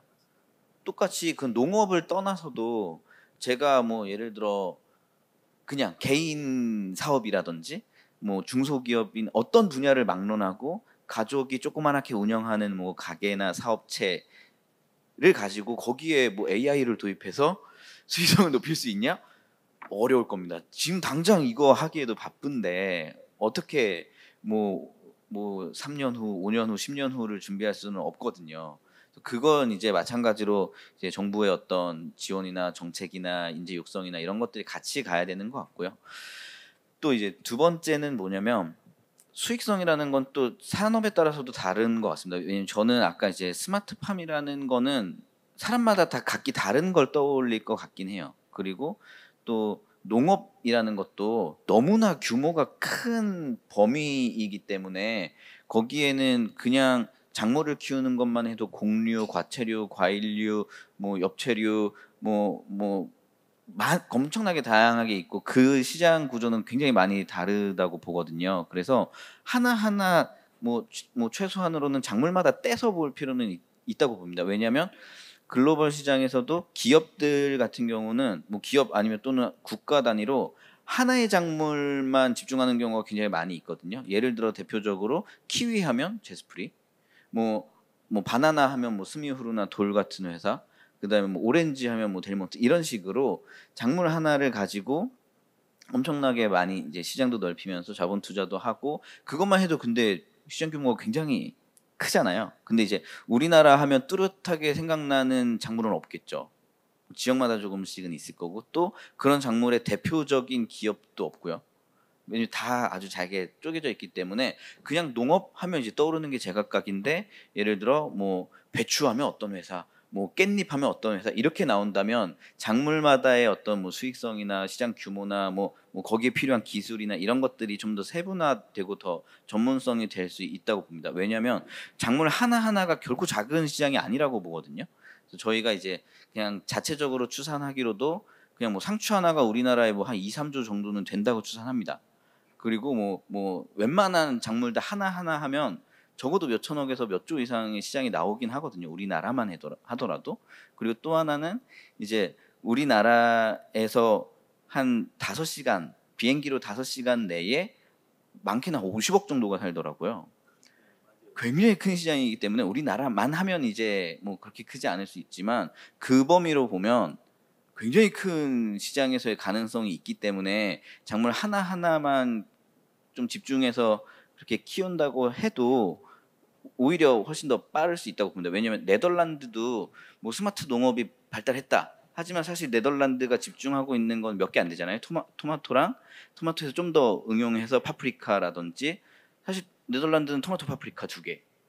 다른 것도 조금 있긴 하겠지만 그게 대표적인 거고 호주 하면 키위 이런 식으로 이제 그런 큰 나라들도 몇 개 작물에 집중하긴 하는데 우리나라는 사실 이제 사계절도 있고 위아래로도 길고 산도 많고 하니까 웬만한 작물들이 다 나고 그렇기 때문에 오히려 더 쪼개져서 시장은 각 작물들로는 좀 작아지지 않았나라는 생각도 들긴 합니다. 그리고 이제 보니까 시장이 저는 굉장히 중요하다고 보는데 그걸 어느 정도는 좀 정할 필요는 있다고 봐요. 왜냐하면 스마트팜을 봤을 때 저희는 이제 잎채소를 좀 중심으로 하고 있는데 그 국민소득이랑 큰 관계가 있더라고요. 그래서 저희가 이제 외부의 농업을 좀 잘 모르시는 분들한테 설명드릴 때 여기는 이제 전문가분들 계셔서 아시겠지만 저는 크게 이렇게 쉽게 설명을 드리거든요. 일단 배고프면 뭐 먹어야 되죠? 밥 먹어야 되죠. 그래서 이제 탄수화물이 필요합니다. 일단 배고프면. 그래서 국민소득 10,000불 이하로는 대부분 탄수화물에 집중하더라고요. 곡류, 그다음에 그 구황작물 저기 감자, 고구마, 그냥 밀, 옥수수, 쌀 이런 곡류. 그다음에 20,000불 정도 될 때는 이제 밥 먹고 살만하면 고기 먹고 싶잖아요. 그래서 이제 축산업이 좀 성장하게 되는 거고 고기까지 먹었으면 이제 디저트 먹고 싶기 때문에 한 30,000불까지는 과일, 과채류 이런 가공식품 이런 거 크고 30,000불 넘어서면 어떻게 하죠? 이제 다이어트 해야 되거든요. 그래서 이제 잎채소라든지 향신료라든지 허브류라든지 이런 시장이 크더라고요. 그래서 일단 먹고 살기 힘든데 채소 막 먹는 시장이 별로 없는 거고 이제 우리나라도 30,000불 넘어섰기 때문에 이쪽 시장이 크는 것 같고 마찬가지로 곡류 같은 경우는 사실 굉장히 보관도 오래되기 때문에 다른 나라에서 아주 싸게 대량 생산이 되면 수입해 올 수도 있고 대신에 이제 아주 국가 안보에 중요한 시기에는 자체적으로 수급을 해야 되겠지만 그리고 이제 이런 뒤쪽으로 갈수록 훨씬 더 보관이 어려운 그래서 이제 이런 물류라든지 유통 인프라가 깔려 있어야만 가는 그래서 약간 선진국형 작물들이 성장을 하는 그런 시기가 있는 것 같긴 합니다. 그래서 한마디로 말씀드리면 작물에 따라서 수익이 나고 안 나는 거는 다 다른 것 같고요. 또 저희 같은 경우도 어떠한 작물 그 어떤 채널에 비해서 어떤 거는 이미 수익성이 한 50% 이상 나는 작물도 있고 어떤 거는 아주 작은 이제 마진이 나는 작물도 있고 다만 마지막으로 기술의 발전 속도는 굉장히 빠르기 때문에 가속도가 붙기 시작하면 제가 봤을 때는 아주 가까운 미래에 노지 채소의 생산 원가보다 낮아질 거라고 생각합니다. 스마트팜의 재배 작물들이. 그 뒤에 이제 미래적인 이제 방향성 부분들도 상당히 많은 부분을 커버해 주셔서 일단 이제 그 발언권 조금 드려야 될 것 같은데 농담이고요.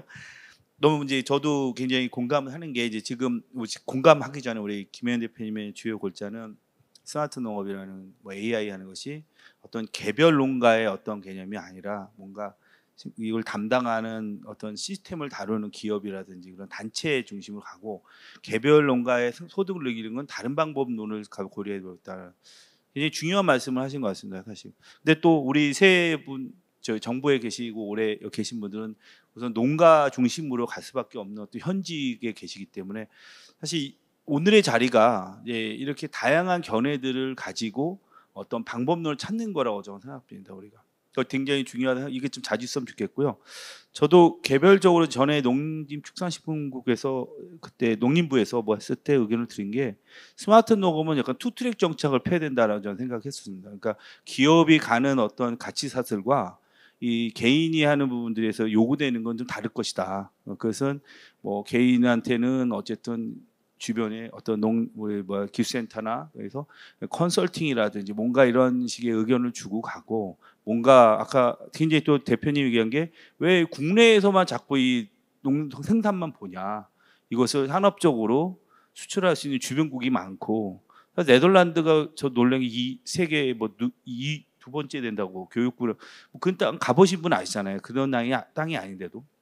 그래서 굉장히 스마트 농업이 어쩌면 그런 시야를 바꿔주는 개념이라는 뜻을 좀 듣고 또 여러 가지 아주 특히 그 작물에 어떤 포커싱을 해서 발전시키고 하는 것. 문득 떠오르는 게 뭐 전에 와인을 요새 많이 먹는데 어느 분이 와인을 많이 먹는 게 뭐 소득 수준의 바로미터라는 얘기를 어느 분이 한 거가 문득 떠올랐습니다. 그래서 어떤 이따가 뒤에 이제 그 미래의 방향에 대해서도 얘기를 좀 다룰 것 같은데요. 미리 또 그래도 나름대로 그 의견을 잘 감사를 드립니다. 잘 들었고요. 원래 이제 끝나고 이렇게 플로우를 듣는 것보단 뭔가 마무리하기 전에 우리 플로우에 계신 또 여러 전문가님들 또 편하게 또 궁금한 거나 이런 거 있으면은 그 내용을 좀 듣고 우리 패널 분들한테 대답을 들어보고 한번 마지막으로 이제 각 그 영역별로 우리가 어떻게 가야 될 것이냐에 대한 내용을 한번 점검을 해보도록 하겠습니다. 저 마이크 준비됐을까요? 네. 좀 편안하게 편하지는 않겠지만 원래 잘 질문을 유도하는 방법은 지정이나 두 번째 상품권을 줘야 되는데 둘 다 된 것 같지는 않아요, 그죠? 그래서 우리 의견 또 질문 한번 농업을 사랑하는 입장에서 한번 좀 적극적인 참여 부탁드립니다.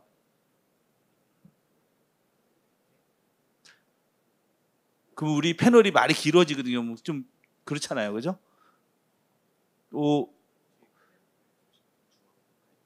과기산업 대표님 한 말씀 해주시죠.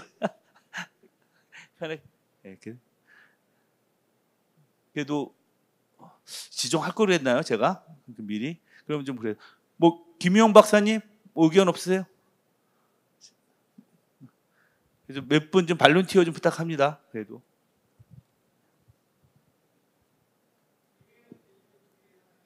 마이크 합니다.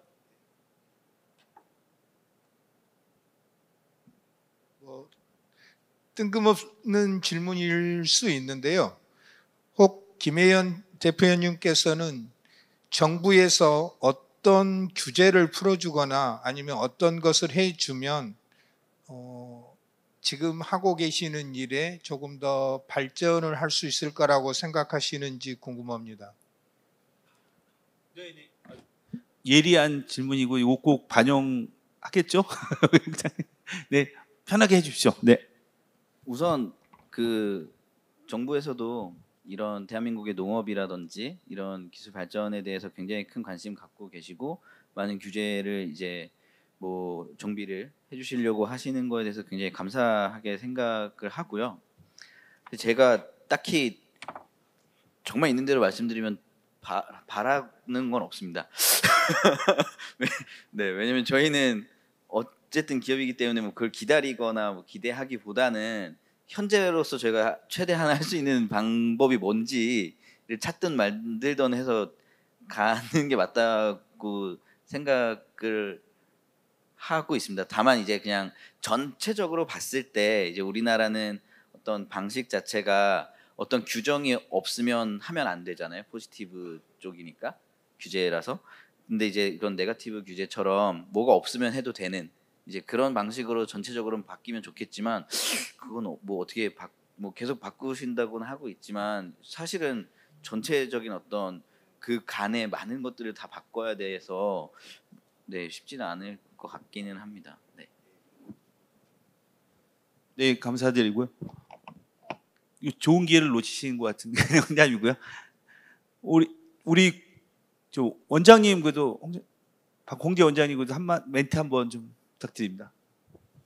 마이크 좀 대주세요.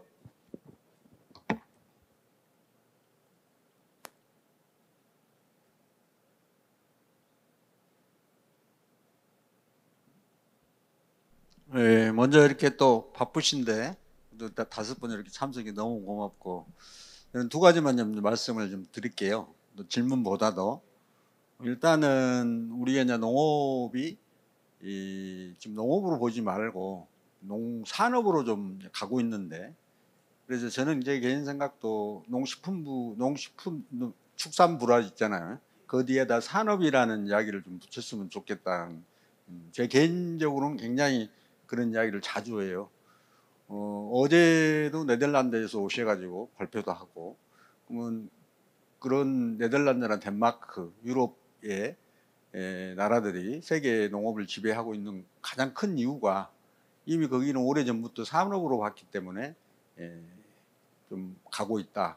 그래도 우리 시점도 지금 어쨌든 오늘 뭐 AI, 자동화니 이런 부분들이 산업이 도입이 되지 않으면은 한 발자국도 못 나간다 이거다고.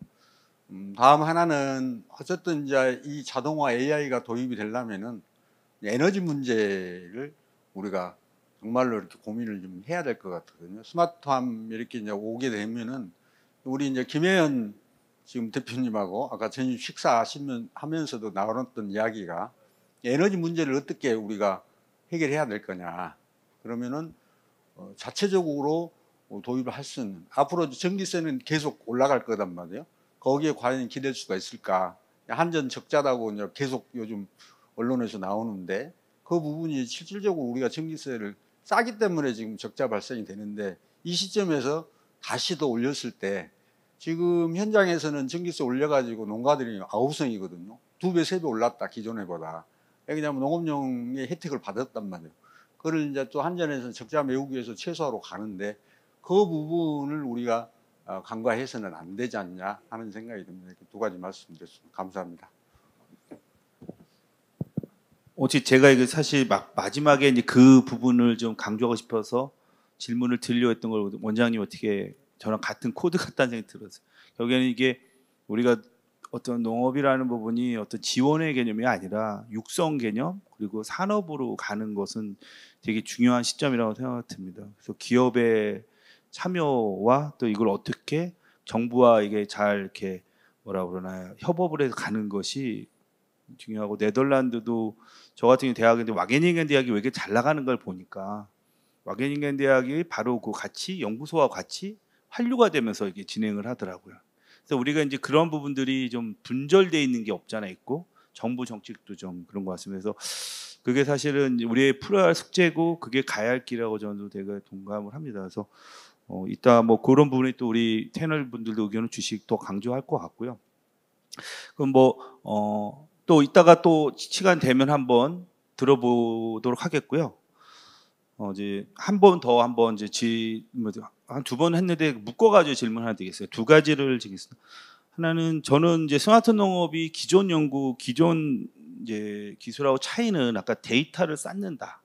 그러면서 뭔가 의사결정한다라는 부분은 좀 상당히 고도의 기술이라고 생각합니다. 그래서 고도의 기술은 어느 한 사람이 할 수 있는 게 아니고 뭔가 뭐 정부라든지 아까 표준화 데이터, 공공 데이터, 그다음에 또 기업이 갖고 있는 그런 알고리즘 기술, 또 학교가 갖고 있는 인적 뭔가의 그 연구에 대한 그런 좋은 인프라, 이 산학연이 뭔가 협업이 되는 부분이 중요할 것 같은데요.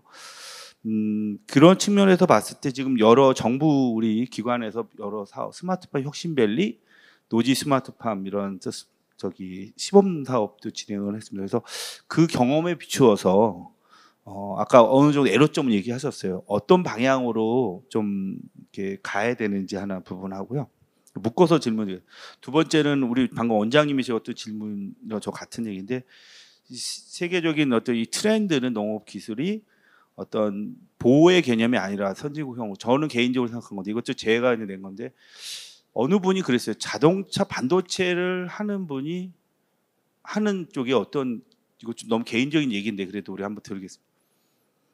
어느 자리에서 회의를 했는데 교수님 농업을 꼭 해야 돼요 그러더라고요. 아니, 이거 약간 양분하려는 게 아닙니다. 이 시야가 있다. 자동차에서 버는 돈으로 메꿔주면 되지 않냐 이런 분도 있었어요. 제가 무슨 예산 타당성이 있어서 굉장히 놀랐는데, 그것은 이제 어찌 보면 이제 산업의 역할로 보는 게 아니라 농업을 하나의 이제 지원 개념으로 본다는 거죠. 그렇지만 제 개인적인 그냥 의견은, 제 이제 아마 좌장이니까 미래의 발전은 농업이 그러한 반열을 가야 되는 것이 우리 선진국에 되게 중요한 기점이다라고 생각을 했었습니다. 그래서 그렇다면 지금 우리 농업의 구조, 이 현실을 어떻게 가면, 제 말에 동의한다면, 동의 안 한다면 안 해도 되고요. 그 어떻게 가야 돼요? 극복해야 될 과제가 무엇인가? 그래서 미래에 대한 발전 전략을 한번 얘기해 주시면 되겠습니다. 정리하면, 하나는 현재 하고 계신 그 정책이나 하신 거 했을 때 애로점을 포함해서 뭔가 이 스마트 농업 발전을 위한 그 개선 필요사항. 두 번째, 우리 이 농업이라는 구조가 좀 선진국 반열에 갔을 때 어떤 기여를 할 수 있게 가는지, 어떤 또 미래 발전 좀 제시를 한번, 너무 어려운 질문일 수도 있지만 한번 그래도 이렇게 던져봅니다. 네. 그러면 또 편하게 한번, 편한 보신 건 아니지만, 네. 그러게요. 그러니까 아무튼 저희가 이제 수출도 하고 이제 그래야 되겠지만, 당장은 이제 스마트팜을 통해서 생산성이 이제 향상이 되어지면, 이제 공급 과잉이 초래했을 때 가격 인하로 농민들이 어려지지 않을까 항상 이제 좀 두렵기도 하고 그런데, 그래서 농촌의 공동체라는 것이 우선은 이제 전체가 다 스마트팜 하는 쪽으로 갈 수는 없을 것 같아요. 비용도 많이 들고 그렇기 때문에 이제 어떤 청년들 같은 경우는 이제 소득 향상이 어느 정도 돼야 되기 때문에 그러한 투자를 통해서 어떤 그렇게 시설 규모화가 필요하고, 이제 그렇지 않는 다수의 또 농가들과 또 공존하는 방식은 또 별도로 있어야 된다고 하고요. 제가 오늘 마지막 시간일 것 같아서 좀 한 말씀 더 드린다면, 그러니까 지금까지 우리가 AI 인공지능에 대한 어떤 청사진이었다면, 이제는 그러면 실질적으로 좀 IQ가 상당한 AI를 만들기 위해서 필요한 데이터, 좋은 데이터를 이렇게 확보하는 것이 이제 실천할 중요한 사항이라고 생각되어지는데, 그러면 노지에서는 그러면 어떻게 할 거냐? 이게 좀 우리가 같이 고민해야 될 부분 같습니다.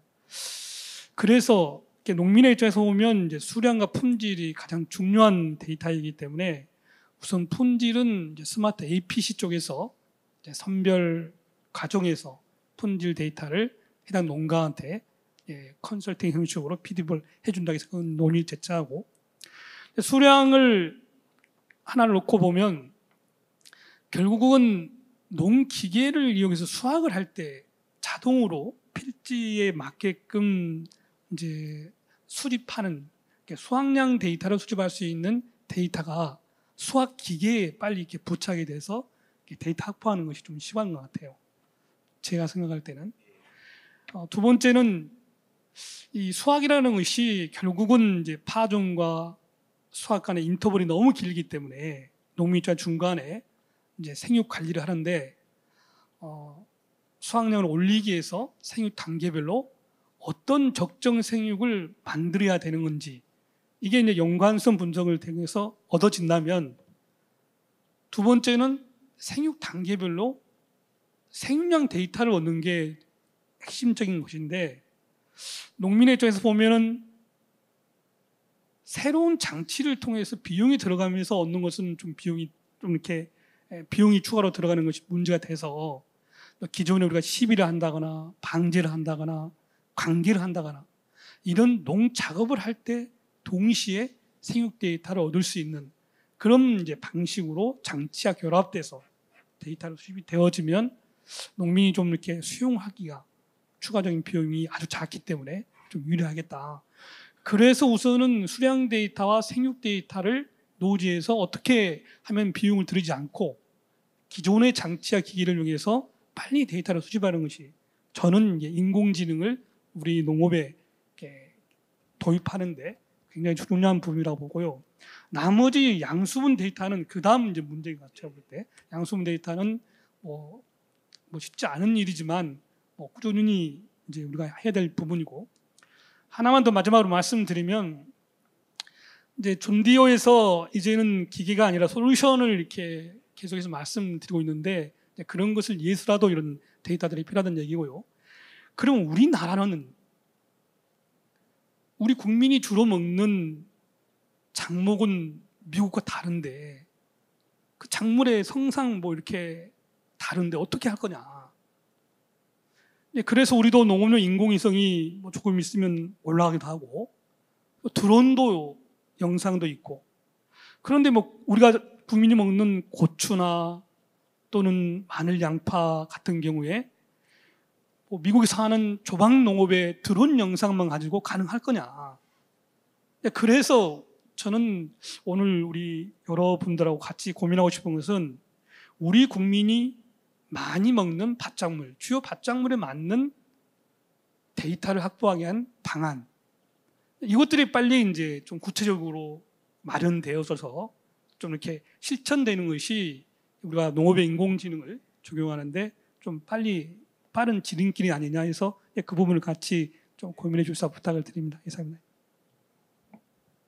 네, 어쨌든 정부에서 또 우리 연구에서 데이터를 쌓고 있는 거를 진행하고 있습니다. 잘 아시겠죠? 뭐 어제 니안가 거기서도 그 굉장히 데이터 구축 사업을 진행을 했는데 지금 이제 부장님 말씀은 이제 문제점을 말씀하시는 게 양질의 데이터가 확보가 좀 덜 돼 있다라는 얘기 하신 거고 그 예로서 든 게 이제 이제 좀 지금 뭐 수확량 모니터링이라 이런 것들은 좀 안 되는 게 많이 있고 이제 어쨌든 이제 기계 쪽에 디바이스를 기반으로 양질의 데이터를 얻어야 그리고 또 그것이 국가적으로 이제 뭐 미국은 옥수수, 콩 뭐 어떤 그 지역 기반한 작목이고 우리는 이제 밭작물이라든지 이런 부분에 좀 우리나라에 맞는 이제 데이터를 확보하는 부분을 하면 그만큼 우리가 이제 그 생산성이라든지 어떤 기술이 높아진다. 그래서 지금 과제는 이런 부분을 이제 어떻게 우리 정부 차원에서 같이 뭐 그 산업적으로 가야 된다라는 말씀을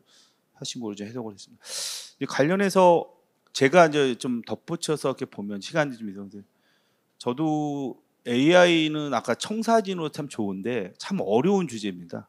의사결정이죠. 어디가 아픈데 무슨 약을 먹으라 똑같은 건데 농업은 굉장히 어렵고 노지는 특히 어려운데 굉장히 고민을 했는데 농민들을 이제 만난 사람들한테 이 얘기를 들은 게 언제 어디에 있는 벼를 먼저 수확하느냐가 더 중요하다라고 하더라고요. 그러니까 그게 이제 필지가 넓어지면 그 콤바인을 어느 기계 어디다 먼저 투입하냐를 결정하는 부분에 아주 단순한 의사결정이거든요. 그거는 그러한 부분들을 해서 그러면 이게 경영이 뭔가 그 임대 기계를 쓰니까 하는 것인데 근데 지금까지 저는 연구를 어떻게 하면 양분을 얼마 더 줄까 병해충 예측에만 집중을 한 거죠. 근데 그건 사실 굉장히 이론적인 건데 현장에서의 적용될 수 있는 의사결정들을 많이 갔을 때 그것은 여기 비용과 어떤 효율성이 높아진다라는 거에서 이제 그런 거와 좀 맞물려서 좀 같이 가는 어떤 이 데이터 농업 연구가 중요하지 않을까라고 저도 동감을 하고요. 그런 제 있습니다. 뭐 산업적인 건 다른 분들한테 좀 들어보도록 하겠고요. 미래에 대해서 또 시간 되면 또 해주시고 김효연 대표님은 세 번째 해주시고 그다음 우리 두 번째 말씀 네 번째 얘기해 주시죠. 예. 그 스마트 농업의 이제 뭐 현황 그다음에 가능성 그리고 미래 발전 방향 이제 말씀을 하시는데요. 그 이제 그 우리 농민들 농가에 기존에 농업에 종사하시는 분들 역할이 있을 것이고 그다음에 이제 관련된 기업들이 있습니다. 그리고 이제 정부, 지자체, 공공 분야 이렇게 있을 수가 있는데 저는 이제 정부 지자체가 해야 될 역할에 대해서 좀 말씀드리고 싶은데 방금 오늘 뭐 주제인 AI 이 농업도 이제 말씀하시는데요. 이렇게 첨단 기술도 도입하고 그다음에 이제 여러 가지 아까 말씀드렸던 것처럼 이제 거점 인프라도 조성하고 이런 기능들을 갖다 이제 하고 있습니다. 열심히 하고 있습니다. 그리고 이제 아까 잠깐 말씀드렸는데 데이터 구축이 이제 AI에서는 아주 본질적이고 필수적인 분야인데 이 부분이 좀 아직은 좀 안타깝습니다. 그래서 이제 저도 뭐 구체적인 뭐 이제 잘 내용은 잘 모르지만은 이게 조금 분야별로 이렇게 산재돼 있다고 알고 있습니다. 그래서 이런 걸 갖다가 좀 우리 농지청도 나와 계시고 뭐 AT 뭐 농정원 각종 뭐 데이터를 많이 갖고는 계시는데 이걸 토탈 솔루션으로 이렇게 이제 할 수 있는 그런 아까 데이터 표준화라든가 이런 여러 가지 그 진짜 오픈 어떤 데이터 플랫폼으로 제공할 수 있는 농가들이 직접 활용할 수 있는 이런 데이터 구축이 필요하다라는 것. 그리고 이제 모두에 말씀드린 것처럼 그 전문 인력, 농업 전문 인력이 아직 부족합니다. 그래서 지금 이제 실제 현장에서는 농업하시는 분들, 농업인들이 많이 계시지만은 앞으로는 AI 데이터 농업인들을 갖다 육성할 수 있는 그런 기반을 제공해야 될 것 같습니다. 그리고 가장 본질적으로는 국가 공공에서 해야 될 일들은 이제 이런 여러 가지 기술 개발을 갖다가 다른 나라에 뒤처지지 않도록 더 빨리 이렇게 이제 계속 뭐 원천 기술을 포함해가지고 이런 걸 노력을 계속해야 될 것 같은데 이러한 어떤 요구를 가지고 물론 우리 뭐 전남이라는 이제 지자체 혼자의 힘만으로 할 수 없지만은 농식품부라든가 정부랑 같이 이제 힘을 합쳐서 해야 됩니다. 근데 저희 도에서는 AI 첨단 농산업 융복합지구라는 프로젝트를 갖다가 지금 이제 한 몇 년 전부터 기획해서 지금 추진을 하고 있습니다. 근데 방금 말씀드렸던 그런 부분들이 다 포괄적으로 이루어지는 그런 이제 프로젝트가 되겠습니다. 간단하게 말씀드리면은 이제 거기가 이제 농산업의 개념에서 산업단지도 구축이 되고 바로 인근에 또 이제 생산단지도 같이 이제 조성이 되게 됩니다. 그래서 실제로 이제 어떤 기자재라든가 여러 가지 연구 단지도 있고 기업도 들어와서 이렇게 이제 농산업에 종사를 하면서 그리고 인근에 어떤 이제 우리 이제 디지털 farmland라고 그렇게 이름을 붙였는데 여기서 어떤 뭐 이제 스마트 온실이라든가 자동화 노지 재배단지 이런 걸 크게 조성해가지고 실제로 현장에서 이렇게 기술 개발하고 그리고 생산하고 실제 현장에서 이렇게 농업 생산까지 이루어지는 이렇게 좀 어떤 토탈 솔루션을 갖다가 이렇게 좀 제공한다고 할까요? 하여튼 어찌 보면 되게 이제 큰 어떤 뭐 모든 걸 다 하는 것처럼 보이지만은 이것을 한꺼번에 할 수는 없는 거고요. 어차피 이런 이제 복합적인 부분들 갖다 하나씩 천천히 이렇게 이제 쪼개서 해야 되는데 하여튼 지금 현재 아마도 우리 전남 서부권이 이렇게 농산업 지대입니다. 그래서 이제 곡창지대 많이 있고요. 무안이라든가 한평 뭐 이런데 이론에 이렇게 그야말로 농업의 어떤 이제 그 스마트 농업의 중심지를 구축하겠다라는 어떤 개념이고요. 정부에서도 이걸 갖다 같이 이제 그 공감해 주시고 도와주셔가지고 이게 내년 정부 예산안에 드디어 이제 반영이 됐습니다. 그래서 이제 금년에는 전남도 자체적으로 이제 연구 영역을 우리 이제 서울대 팀에서 같이 이제 진행을 해서 거의 마무리 단계에 있고 내년에는 농식품부에서 직접 이제 연구 영역을 하게 될 것입니다. 근데 이번에 정부 예산안에 3억 원이 반영돼 가지고 아마 좀 본격적으로 연구를 하게 될 것 같습니다. 그래서 제가 모두 말씀드렸던 이렇게 우리 농산업이 그야말로 이제 그 종자부터 해서 생산, 가공, 유통, 판매 전주기를 갖다 아우르는 어떤 테스트베드를 갖다가 농업의 본향이라고 할 수 있는 전남에서 이렇게 이제 그 시범적으로 스마트 농업을 할 수 있는 그런 어떤 테스트베드를 구축한다는 데 큰 의미가 있을 것 같고요. 하여튼 그런 우리 공공 분야에서 해야 될 분야를 갖다가 저희들이 정부랑 협업해서 열심히 한번 해보도록 하겠습니다. 여러분께서 많이 관심 갖고 도와주시면 감사하겠습니다. 네, 감사합니다. 지금까지 이제 어떤 노지나 스마트 혁신밸리인데 우리 오늘 이제 국장님을 통해서 새롭게 안긴 그 전라남도는 이제 농산업 육성 플랫폼을 또 하나 크게 하고 계신 것 같습니다. 그러면 오늘 했던 우리가 문제점 정의라고 그럴까 부족한 어떤 양질의 데이터 그리고 뭔가 기업이 연계된 어떤 부분들이 그 산업 단지에 좀 반영을 좀 해주셔서 좀 더 개선된 혁신밸리나 시범 사업 단지 부분보다는 좀 뭔가 수정돼서 개선되는 게 나오길 기대해 보겠습니다. 네, 감사드립니다. 네, 대표님 아까 뭐 좀 하셨지만 좀 더 강력한 말씀 몇 가지 부탁드리겠습니다. 근데 제가 짧게 드리겠습니다. 보니까 그런 건 있었던 것 같아요. 저 같은 경우는 농업을 전공하지 않았고요. 전자공학을 전공을 했습니다. 물론 아직 대학 졸업 못했고요. 그리고 저희 회사를 처음 만들 때도 농업 관련 전공자가 한 몇 년까지는 아예 없었습니다. 소프트웨어, 프로그램, 뭐 하드웨어, 디자이너 뭐 이런 식으로만 다 구성이 됐었고요. 그리고 마찬가지로 그러니까 오히려 인공지능 AI가 실제 농업에 이 적용이 된다면 실제 데이터를 수집하거나 학습하거나 하는 건 사람이 한 번씩 해보고 하는 것보단 그 AI를 쓰는 이유가 그거 훨씬 더 빠르게 만들 수 있거나 학습할 수 있기 때문이라고 봐요. 뭐 우리나라에 아직도 그런 말 있잖아요. 뭐 귀농해서 뭐 농사 하려면 뭐 농사꾼 되려면 한 5년 망해야 된다. 뭐 이런 얘기 저희가 옛날에도 들었었는데 5년 할 거 AI로 돌린 다음에 이거 빨리 찾으면 뭐 그걸 뭐 한 달 안에 돌릴 수 있다. 이러면 좋은 거잖아요. 네. 거기에 물론 여러 가지 데이터가 들어가겠죠. 생육 데이터나 뭐 판매에 대한 가격, 수익 데이터 뭐 여러 가지가 들어가겠지만 그런 건 이제 AI 역할인 것 같고 드리고 싶은 말은 오히려 약간 좀 뭐랄까요? 그러니까 뭐 농업을 떠나서 요즘에 뭐 자동차 산업이든 뭐 다른 모든 산업을 봐도 그 전공이라든지 이게 굉장히 개방돼 있거든요. 뭐 자동차 회사들도 소프트웨어 전공 뭐 이쪽에 투자도 많이 하고 뭐 채용도 많이 하고 꽤 지금 이렇게 오기 전만 하더라도 근데 이제 보니까 우리나라의 이제 농업 정책이나 이런 거 제가 잘은 모르지만 농업 전공자나 좀 그 지역으로 좀 제한되는 경우가 좀 많이 있더라고요. 그러면 사실 인재들이 하고 싶어도 하기는 어렵거든요. 예를 들어서 제가 정확히는 모르겠지만 스마트팜 혁신밸리에서 그 임대형 스마트팜을 할 때 아마 농업 전공하거나 그런 교육 받으면 가점이 있지 않나요? 그렇죠? 네.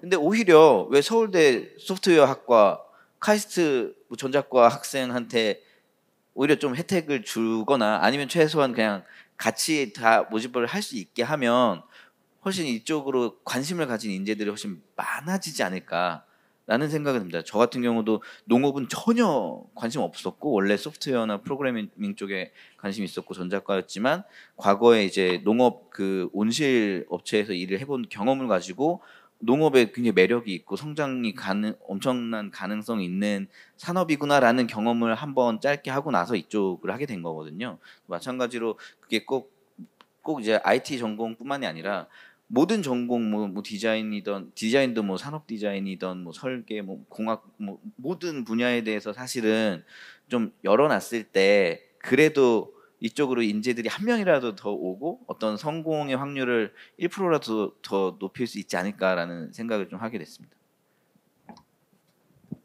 채용할 때 가산점업세.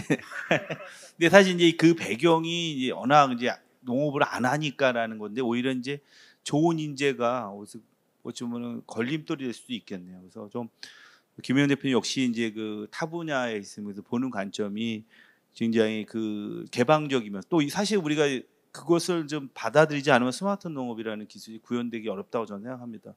저도 비슷한 예인데 전 이제 그 비슷한 예는 아닌데 정말 그 외부의 전문가 같이 일하는 걸 필요하다는 걸 느끼는 경우를 정말 많이 하는 게 예전에 로봇 제가 이제 자율주행 하는데 이쪽을 하다 보면 알고리즘 막힐 때가 있는데요. 근데 그거를 그 공대의 컴퓨터공학 하는 사람하고 해보면 거기 너무 쉽게 풀어요. 근데 거기는 또 이 농업을 잘 몰라요.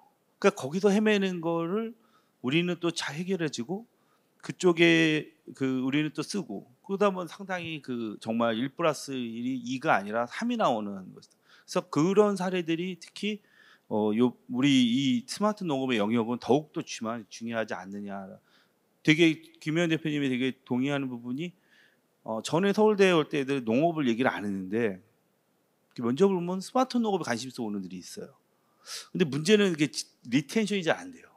자꾸 딴 데를 가려고 하는. 그래서 결국에는 그 산업이 약하다라는 또 약간의 안타까움이 있는데 그게 좋은 현상을 이렇게 반영해서 우리가 뭔가 좋은 트리거를 발생시켜서 결국에는 그런 인재들이 플레이어가 돼야 우리 분야의 발전이 있다는 건 어쩌면 저한테 무거운 책임을 주는 것 같습니다. 감사드립니다.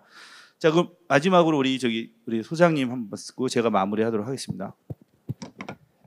그 아까 원장님 뭐 얘기하시는데 그 이제 에너지 얘기를 하셨는데 사실 아시다시피 올해 4월인가요? 그 한전에서 그 농업용 전기료를 상승을 시키다 보니까 상당히 이제 되게 무리가 더 가는 것 같은데요.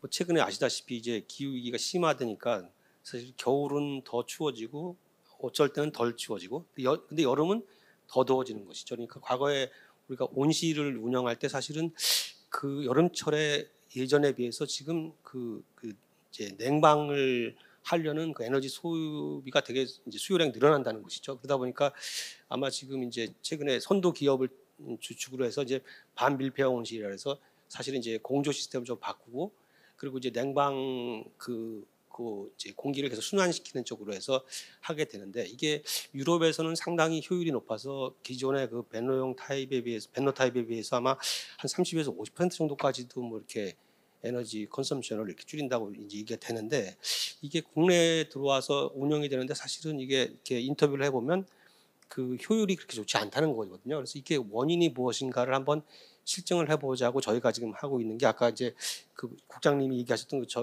이제 고흥 그 스마트팜 혁신밸리의 이제 실증 단지를 이번에 이제 시작을 합니다. 근데 그 반밀폐형이 왜 유럽은 조건이가 나쁠까 이런 생각을 해봤을 때 같은 온도 조건에도 이 습도가 사실은 우리나라가 높다 보니까 실제로 아마도 그 이제 잡열에 의한 이제 증발산이 증산이 좀 작아지기 때문에 아마 떨어지지 않을까 싶은데 그래서 그런 부분들을 저희가 조금 더 국내에 알맞는 정도의 이제 시스템을 구현하는 게 지금 현재 저희가 실증 연구를 하고 있는 내용인데 근데 문제가 지금 제가 사실은 이제 지난번에 그 이제 어제 그제 교수님이 이제 그 좀 사전에 이런 얘기를 좀 했으면 좋겠다라고 이제 문제점을 한번 좀 얘기했으면 좋겠다고 얘기하셔서 생각을 제가 정리해 보니까 현재 우리가 그 빅데이터를 이용해야만이 의사결정에 결국은 이제 인공지능이 들어가야 될 테고 결국은 현재 사람이 원격 제어를 하던 것들을 컴퓨터가 제어를 하고 최종적으로 로봇이 이제 아까 교수님 말씀하셨듯이 작물을 이제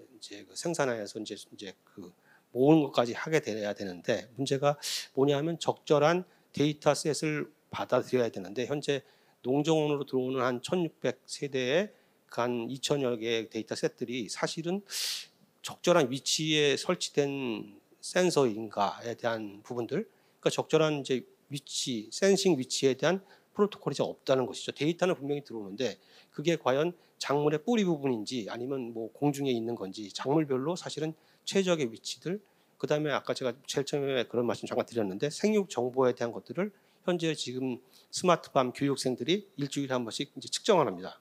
근데 그 측정하는 사람들이 다 다르거든요. 그러다 보니까 전문성이 좀 떨어지다 보니까 그 데이터를 과연 생육의 환경 정보와 생육 정보를 같이 이렇게 모니터링을 해서 그걸 할 수 있느냐. 결국은 그게 이제 루프로 돌게 돼서 이게 학습을 해서 AI가 작동을 해야 되는데 결국은 데이터는 쌓이는데 그 데이터가 과연 퀄리티 컨트롤이 되느냐 이런 부분들에 대한 사실은 그런 게 좀 분명히 좀 아쉬운 부분은 있거든요. 그래서 제가 이런 기회에 비슷한 기회 여러 차례 이제 얘기를 하는데 현재 그 이제 농진청, 그다음에 농정원, 그다음에 저희 공사 이런 이제 각각의 영역들이 있는데 조금 더 이게 같이 보여서 과연 무엇이 가장 최적의 조합일 것인가에 대한 부분들 이런 부분들이 좀 더 잘 되면 이제 아까 김혜연 대표님처럼 이제 산업과 연결까지도 될 수 있다라고 저는 생각이 들기 때문에 조속히 좀 그런 문제들을 좀 테이블에 올려놓고 같이 한번 이렇게 협의할 수 있는 기회가 됐으면 좋겠습니다. 아, 네, 좋은 말씀. 상당히 이제 경험적으로 지금 현재 겪고 있는 얘기 하셨고, 이제 그 중에 하나 로봇 얘기하셨는데, 그 제가 더 보니까 제가 예전에 경진대에 나갔는데 그 경진대회가 모카타는 로봇이어서 우리 학생들이 낸 게 솜 같은 게 있거든요. 그래서 그 로봇을 이렇게 포크 같이 찍어서 됐어요. 근데 이 기술을 딸기 따는 데 쓸까? 그건 안 되겠죠. 딸기는 손상이 오면 그 상품성이 떨어지거든요. 근데 공학하는 사람은 그걸 몰라요. 근데 결국에는 같이 이 부분들을 따지고 할 문제라고 생각합니다. 그래서 굉장히 이제 그런 부분들이 결국에는 이 분야의 우리가 발전에 굉장히 중요한 요소고, 그래서 이게 맞는 말이지만 우리가 그 잘 안 된 부분들을 기록하는 것도 굉장히 중요하다고 생각합니다. 우리나라 지금 여러 시범 사업 혁신밸리를 하는데 그 안 되는 내용들을 약간 믿지 말자 비망록 같이 넣어서 새로운 사업을 할 때 그런 부분들이 피해갈 수 있게끔 해주는 체계가 굉장히 전 중요하다고 봅니다. 근데 그 부분은 결국에는 이제 정부가 이제 그런 데서 좀 나설 필요가 있을 것 같습니다. 그래서 이건 절대 하지 말자 이런 부분들은 좀 됐을 때 굉장히 중요한 것 같습니다. 혹시 제가 마무리하기 전에 좀 멘트 좀 요 얘기 좀 안 해서 좀 꼭 했으면 좋겠다 하는 부분 있으면 손을 들어 주십시오.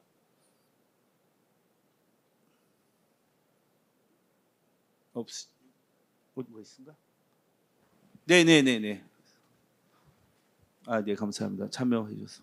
잠깐 소속 좀 해주시고. 예. 네. 예, 안녕하십니까. 저는 국립산림과학원에서 연구하고 있는 이창준이라고 합니다. 저는 이제 기반기술 관련돼서 연구를 하고 있고 산업 네. 관련해서 네. 노동 관련해서 또 연구하고 있는데요. 저희는 이제 다양한 분야에서 이제 기반기술의 발전 속도가 굉장히 지금 가파르게 빠르게 발전하고 있는데 그거에 대해서 대응을 어떻게 해야 하는지 국가기관이나 연구기관에서 어떻게 해야 되는지 우리는 그 속도에 맞춰서 빠르게 발전하고 있는지 그거에 대한 고민이 굉장히 많습니다. 그래서 그거를 어떻게 맞춰가야 될지 그리고 정부나 이런 기관에서 지자체에서도 그거에 따라서 어떻게 대응해야 될지 그런 부분이 굉장히 중요하다고 생각합니다. 그래서 농업에서는 그런 고민들을 어떻게 하고 있는지 이런 부분이 고민되고요. 그 인력 수급이나 이런 부분에서도 어떤 노력을 하고 있는지 그런 부분도 궁금합니다. 네, 감사합니다. 네, 좋은 거. 뭐 제가 뭐 대답을 유도하기 위해서 아마 이제 그 첫 번째는 아마도 이제 어떤 직무상 교육이 굉장히 중요할 것 같아요. 그 보면은 AI가 전에는 없었던 건 알아야 되고 그런 거는 아마 기관장님들이 뭔가 직무 교육 같은 거를 이렇게 좀 하실 거라 생각이 들고 같습니다. 그리고 아마 이제 그 채용 문제 같은 경우도 예전에는 공채에서 뭐 경력직 채용 아마 이제 전문가를 좀 뽑겠다. 이제 공채는 공정성인데 단점은 또 있지 않습니까? 전문성의 문제 되거든요. 그런 부분들 부장님 뭐 그런 쪽에 좀 그래도 또 한 부분에 대답 좀 부탁드립니다. 예, 뭐 정말 좋은 질문이고 좀 고민을 저도 많이 했던 부분인데요. 제가 이렇게 느꼈던 것은 이제 과거에 우리 선배들이 데이터가 듬성듬성 연구했을 때와 분명히 농업에 ICT가 적용되면서 상대적으로 데이터가 상당히 그 디테일해지더라고요. 과거에는 뭐 낮에 2시간 단위로 데이터를 온도 습도를 수집했다면 ICT가 적용되니까 야간에도 이렇게 데이터가 이렇게 뭐 분 단위로 얻어지지 않습니까? 그래서 일평균 데이터의 의미가 과거에는 상상도 못했던 것처럼 과거에는 뭐 강압성량을 증대시키는 데 노력을 했다면 지금 그 강압성량을 같은 평균일지라도 주양 온도차가 크냐 작냐에 따라서 과일로 보낼 거냐 아니면 뭐 기관으로 보낼 거냐가 다르듯이 ICT가 농업에 적용되면서 데이터도 하나의 데이터도 상세해지면서 새로운 게 나타나게 되고 또 변수도 계속 늘어나고 그런 것 같아요. 그래서 앞으로 R&D는 제가 볼 때는 이제 품종을 개발한 것은 이제 그렇다 치고 이제 현장에서 재배 관련해서는 ICT가 적용된 현장의 필드가 곧 연구 현장과 과거 연구 현장과 같은 거 아니냐. 저는 이제 그렇게 생각을 하고 있고요. 그래서 아마 굉장히 빠르게 그 ICT 관련된 부서, 뭐 저희는 저희 공학부인데 장치나 기기를 다루는 이 부서와 재배 관련된 부서가 굉장히 빠른 속도로 통합이 되지 않겠는가. 어쩌면 그걸 빠르게 통합을 해서 빠르게 목표를 가지고 대응하는 조직이 훨씬 더 빨리 좀 이렇게 성장을 경영할 거라고 보기 때문에 그런 부분들을 좀 유심히 좀 지켜보고 같이 노력했으면 좋겠습니다. 예. 네, 감사합니다. 네, 따로 충분히 대응이 됐다 생각하고 제가 이제 마무리로 한번 드리겠습니다. 사실 스마트 농업은 우리가 되게 이제 너무 일반화되는 것 같습니다. 이제는 우리가 이것이 뭔가 우리 국가적으로 뭔가 반도체, 자동차 같이 뭔가 산업적으로 가치를 누는 게 굉장히 중요하다고 생각합니다. 그 분명한 것은 우리가 글로벌 선진국이 농업 부분도 다 선진국이라는 사실입니다. 진정한 선진국이 되기 위해선 농업 부분의 선진국이 분명히 돼야 되고요. 그 사례가 굉장히 많다 생각합니다. 그래서 여러 사례들을 갖고 오늘 나온 정부, 산업, 학교, 뭐 제가 학교가 대표가 된 것 같이 되었는데 이 연계를 어떤 스마트 농업 플랫폼에 잘 태워서 우리가 그냥 지나가는 트렌드가 아니라 뭔가 산업의 동력으로 가게끔 하는 그 부분들의 각자의 영역이 노력을 부탁드리면서 아무쪼록 그런 부분들이 여러분들의 많은 참여와 성원을 부탁드리겠습니다. 이상 우리 이 좌담회를 패널 토론을 마치도록 하겠습니다. 감사드립니다.